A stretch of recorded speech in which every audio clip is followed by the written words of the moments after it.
एक बार की बात है कि एक परिवार था जो कि बहुत गरीब था, पर उसके सपने बहुत बड़े थे। वह अपने परिवार के साथ बहुत खुश था। चाहे वह गरीब थे, पर उनके घर में कोई भी मांगने वाला अगर भिक्षा मांगने आ भी जाए तो कुछ ना कुछ जरूर लेकर जाता। धीरे धीरे वह और बूढ़ा होता जा रहा था। वह व्यक्ति अब काम करने में समर्थ नहीं था और उसका बेटा लापरवाह था।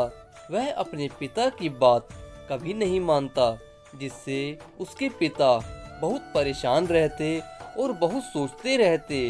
उसके पिता उसे समझाते, बेटा अगर तू लापरवाही करेगा तो हमारा परिवार कैसे चलेगा। कमाना शुरू कर दे। अब मैं बूढ़ा हो गया हूँ और अब मुझसे मेहनत और मजदूरी नहीं की जाती। यह सब सुनने के बाद लड़का कुछ नहीं बोलता और अपनी लापरवाही का परिचय देते हुए वह वहां से चला जाता है। उसके साथ के दोस्त सही नहीं थे, जिसमें उस लड़के को बहुत आनंद आता। उसको लगता कि यही स्वर्ग है। उस लड़के के पिता ने सोचा, क्यों ना मैं एक बार किसी साधु के पास जाऊं, जहां जाकर कुछ सीखने को मिलेगा। उसकी मलिन बुद्धि में कुछ अच्छा आएगा। तब अगली सुबह जब वह साधु के पास गए, तब साधु ने कहा, कल आना। यह सुनकर दोनों वापस चले गए और अगले दिन फिर दोनों सुबह साधु के पास आए। साधु ने आज भी वही कहा कि तुम दोनों कल आना।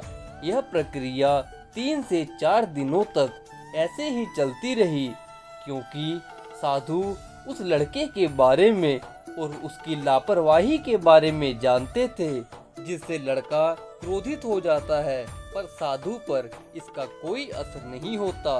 यह कहकर साधु उस लड़के को कहता है कि तुम घर चले जाओ, तुम मेरे साथ आश्रम में चलने के योग्य नहीं हो। इसके बाद उस लड़के के पिता को साधु ने कहा, आप मेरे साथ आश्रम में चलिए। यह सुनकर लड़का वहां से चला जाता है और उसके पिता साधु की कुटिया में जाते हैं। जिसके बाद साधु उसके पिता को कहते हैं, यह आपके बेटे की लापरवाही जो आप देख रहे हैं, इसकी मुख्य वजह आप हैं कि आपने ही अपने पुत्र को इतनी आज़ादी दी है। आप जब चाहे जो चाहे वह उसके मांगने पर दे देते हैं, जिससे उसको संघर्ष का अनुभव नहीं होता। बिना रगड़ाई के कैसे तुम हीरा पा सकते हो, उसी तरह तुम्हारा पुत्र भी बिना मेहनत किए सब कुछ पा जाता है और उसे लगता है कि मैं श्रेष्ठ हूँ, मुझे किसी चीज की क्या जरूरत है। क्योंकि जब तक वह खुद मेहनत नहीं करेगा, खुद कमाई नहीं करेगा, तब तक वह पैसों की कीमत नहीं समझेगा और ना ही अपने माता पिता द्वारा की गई मेहनत और संघर्ष को महत्व देगा। अगर तुम चाहते हो कि वह सुधर जाए, उसके लिए तुम उसे संघर्ष में जीना सिखाओ, ताकि वह पैसे की कीमत समझे। उसके बाद उसके पिता ने ठीक वैसा ही किया, उसको संघर्ष में जीना सिखाया। वह कुछ ही महीनों में समझदार होने लगा और अपने घर और परिवार को समझने लगा, उनकी मजबूरियों को समझने लगा।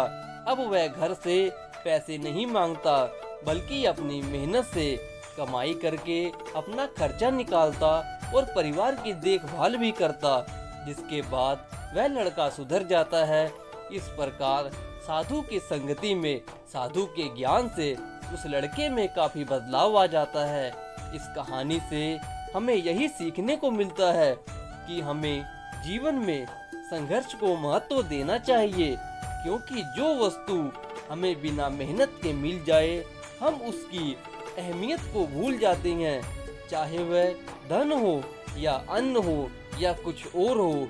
इसलिए जो चीज अगर हम खुद कमाते हैं तो हम उसकी कीमत समझते हैं। यदि कोई और दे दे या भिक्षा में दे दे या दहेज में दे दे, हम उसको उतना महत्व नहीं देते। उसके प्रति हमारी लापरवाही देखी जा सकती है।